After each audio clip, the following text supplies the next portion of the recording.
سلام، خوش اومدی به اولین ویدیو کانال کپسول فریلنسر. اگه تازه وارد دنیای طراحی سایت شدی و اولین پروژه رو گرفتی، این ویدیو رو تا آخر ببین، چون قراره 5 اشتباه رایجی رو بگم خیلی از ماها انجام دادیم و باعث شده کلی زمان و پول و انرژیمون به هدر بره. پس بدون وقت کشی بریم سراغ شروع کار. اولین موضوعی که باید در نظر داشته باشید اینه که کار رایگان برای همه ممنوع. اوایل کار بزرگترین گام برای شروع اینه که به امید نمونه کار پروژه رایگان زیاد بگیری. نتیجهش چی میشه؟ قدر کارت رو نمیدونن و انرژیت رو میگیرن.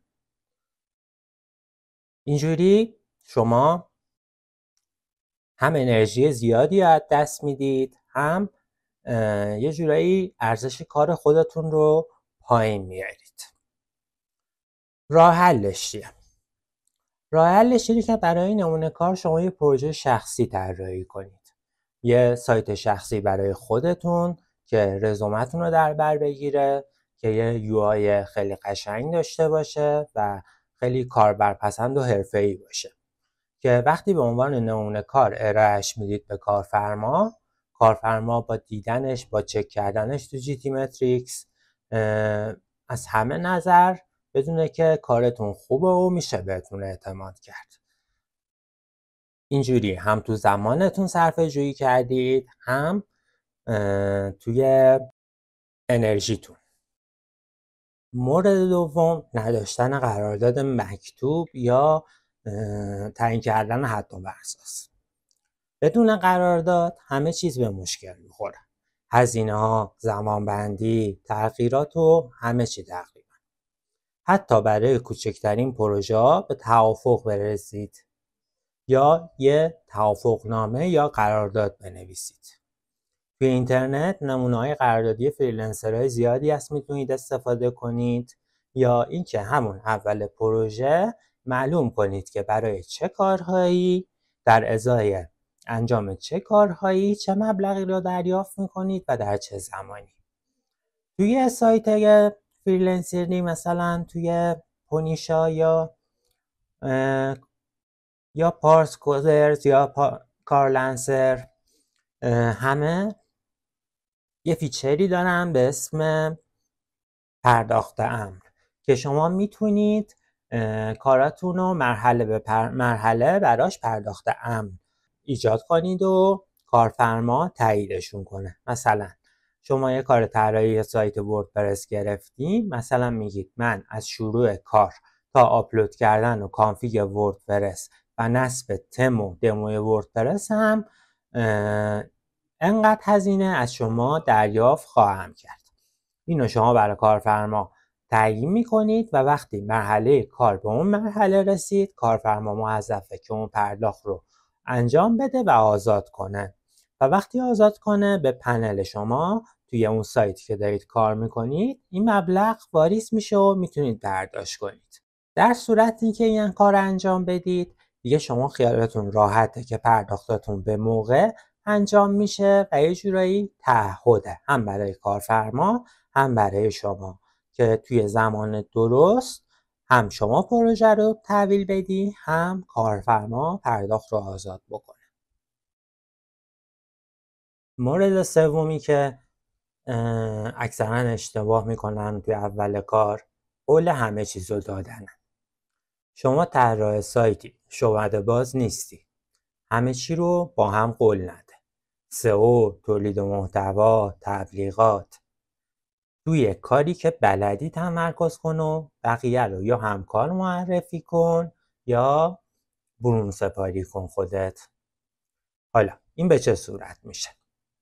شما مثلا توی حوزه وردپرس کارتون خوبه و خیلی عالی میتونید کار ارائه بدید، ولی توی حوزه سئو یا توی حوزه گرافیک ضعیف هستید.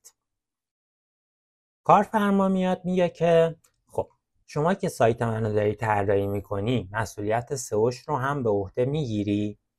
اشتباه اکثریت توی اینجور مواقع اینه که میگم بله من سئو هم تجربه دارم، کار سئو تونم به عهده میگیرم و بعد اینکه کار طراحی سایت تموم میشه و کار سئو شروع میشه توی کار سئو خرابکاری میکنن و این باعث میشه که اعتمادی که به دست اومده بین کارفرما و بین فریلنسر یه جورایی از بین بره.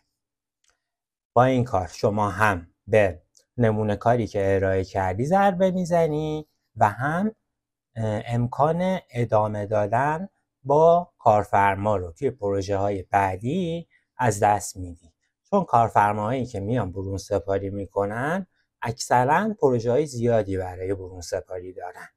به خاطر همین شما توی یه حوزه فعالیت کنید ولی به صورت درست و حرفه‌ای.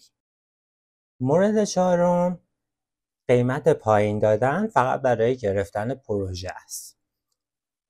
اگه از همون اول قیمت رو زیادی کم بذارید بعداً بالا بردنش سخته.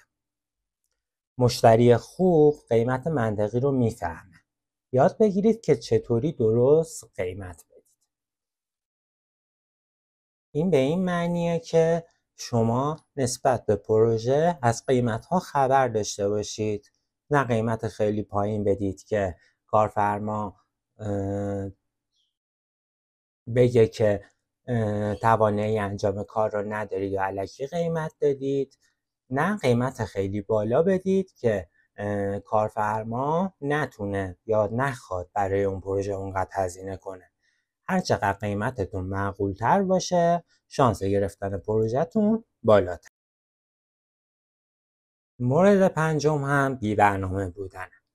خیلی ها فکر میکنن فریلنسری یعنی آزادی کامل، در حالی که اگه زمانتو مدیریت نکنی آخر ماه هیچ کاری نکردی و درآمدی هم نداری.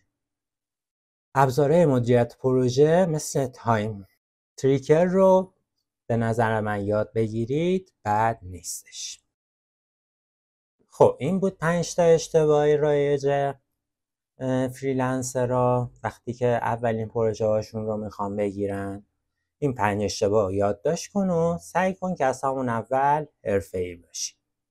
اگه از این نکات خوشت اومد حتما کانال رو سابسکرایب کن و به هم بگو تو با کدوم اشتباه بیشتر درگیر بودی. مرسی که دیدی. تا ویدیو بعدی موفق باشی.